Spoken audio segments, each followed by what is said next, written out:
A boy wakes up on the sea to a terrifying sight. A hyena has emerged from inside the boat. The boy is instantly paralyzed with fear and hurriedly grabs a paddle to defend himself. But the ravenous hyena is far too ferocious, forcing boy to flee, clinging tightly to a wooden pole at the stern of the boat to ensure his safety. Fortunately, the African hyena is experiencing seasickness on its first boat ride. Unable to stand on its feet due to the unsteady rocking of the ocean, the hyena eyes its prey, deciding to wait until nightfall before attacking, and then it returns to the boat. Seeing this, the boy finally breathes a sigh of relief. But just then, he notices a monkey floating nearby. What's going on? The boy looks closer and realizes it's riding a bunch of bananas. He rescues the monkey, and now, the boy is stranded at sea with 3 animals. This is a story about a boy drifting at sea, but when you truly understand it, it's not just a survival movie, it's a harrowing tale of horror. And it all starts with the boy, Pai Patel. He was originally on a ship with his family of 3,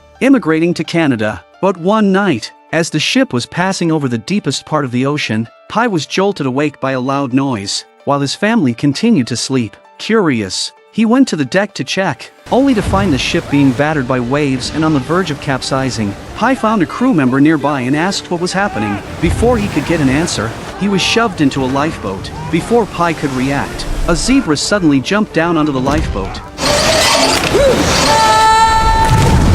In the blink of an eye, the small boat was swept away by the waves.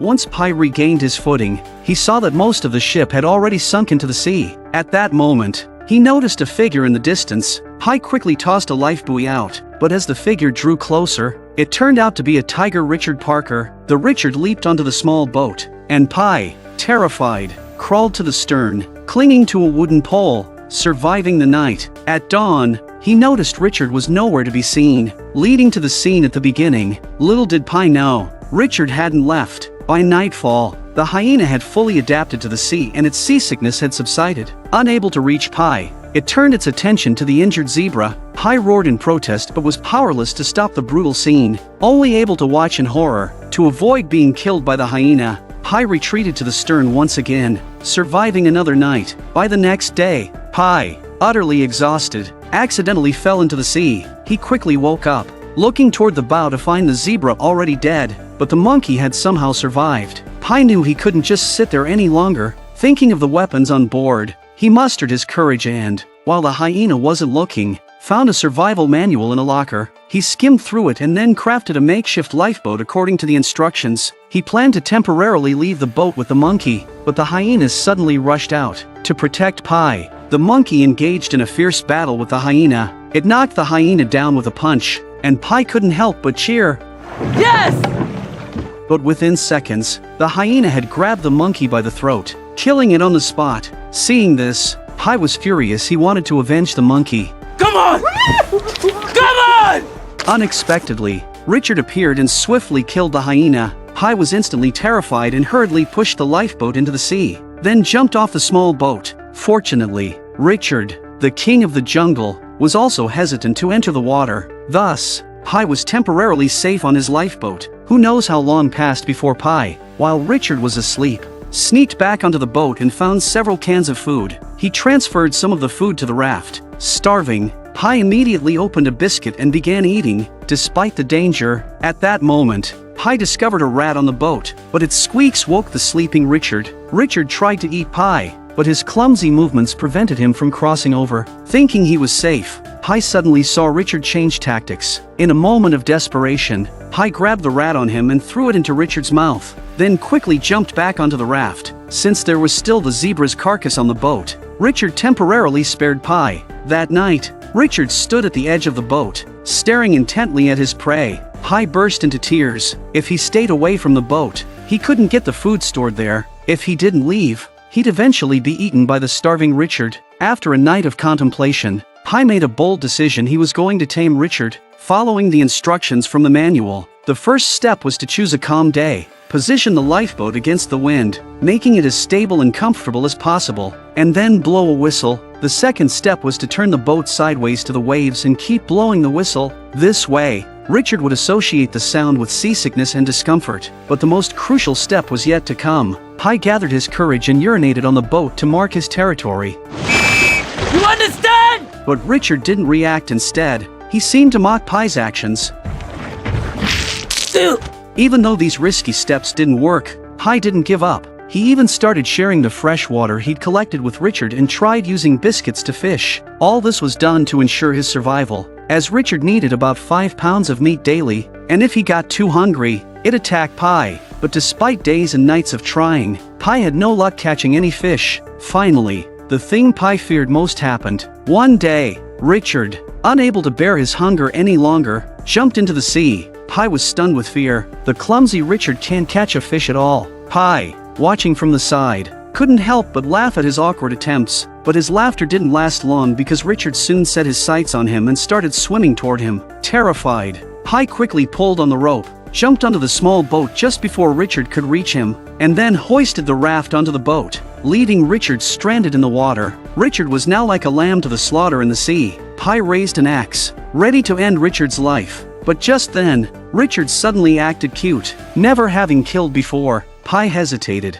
and after a long moment of indecision, he couldn't bring himself to do it. As night fell, Richard had been soaking in the sea for a day. To prevent Richard from dying in the water, Pi transferred all the food from the boat to the raft and then pushed the raft back into the sea. Little did he know that this act would be something he'd regret. He then lowered a plank, allowing Richard to climb onto the small boat while he returned to the raft. And so, Man and Tiger continued their journey adrift at sea. One day, Pi suddenly noticed a large fish swimming into his net. He quickly grabbed it and then struck it repeatedly with a hammer until it was lifeless, its body turning from green to gray. Pi shed sad tears, because this was the first time he had killed anything, and Pi was a vegetarian who had never eaten meat before. He threw the entire fish to Richard. That night, the sea was filled with glowing jellyfish, a scene of breathtaking beauty. Like a curious child, Pi reached into the sea, happily swishing his hand through the water, but he was unaware that behind the beauty lay danger. A whale suddenly breached the surface, its massive body causing waves that flipped the entire raft. Pi's survival biscuits were all lost to the sea.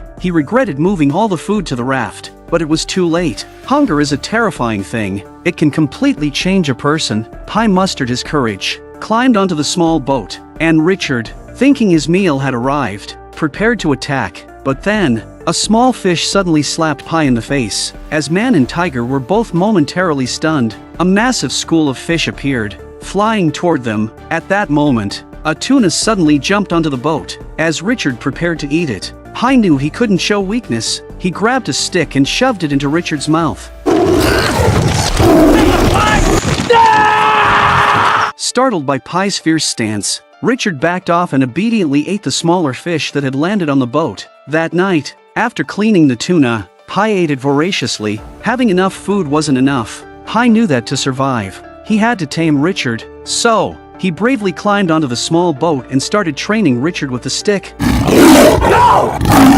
Pi just shouted, and Richard was actually as obedient as a kitten. Pi then took out a piece of fish from his bag and offered it to Richard with the stick. To his surprise, after eating it, Richard, like a house pet, signaled for more. Seeing this, Pi tossed another piece to him. It seemed that Richard was now successfully tamed, but Pi still didn't let his guard down. He returned to the raft. Just then, a pod of dolphins appeared in the distance. Pi was thrilled because a ship was visible beyond the dolphins. He quickly fired a signal flare into the sky, hoping the ship would notice. But unfortunately, after firing 10 flares, only one was left, and the ship hadn't noticed the distress signal. Eventually, it faded from Pi's view. At that moment, he felt utterly hopeless. That night, Man and Tiger gazed up at the stars, wondering when this drift would end. Little did they know, the weather at sea could change in an instant. The once clear sky turned stormy, and the small boat was battered by waves, threatening to capsize at any moment. Pi, unwilling to give up, roared in anger at the sky. I've lost everything! I've lost my family! I surrender! What more do you want?